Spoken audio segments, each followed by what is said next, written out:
সোমবারে ঈশার নামাজের পরে কেউ যদি এই দোয়াটি 100 বার পরে আল্লাহর কাছে কোনো কিছু চায়, আল্লাহ রাব্বুল আলামিন তাকে সাথে সাথে দিয়ে দিবেন। আল্লাহর কসম করে বলছি, আপনার সকল অভাব দূর হয়ে যাবে, আপনার সকল ঋণ দূর হয়ে যাবে, আপনি সকল মনের আশাগুলো কবুল হয়ে যাবে ইনশাআল্লাহ। কেউ যদি সোমবার বরকতপূর্ণ রাত, এই সোমবারে আমার রাসূলুল্লাহ দুনিয়াতে এসেছিলেন,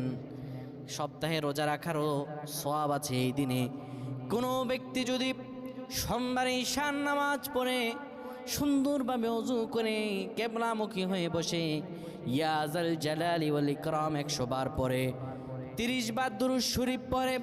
3 বার সূরা ইখলাস পড়ে, 3 বার সূরা ফালাক, 3 বার সূরা নাস পড়ে, 10 বার দুরূদ শরীফ পড়ে,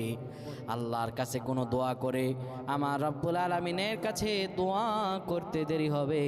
কিন্তু আমার রব আল্লাহ রব্বুল আলামিন দোয়া কবুল করতে দেরি করবেন।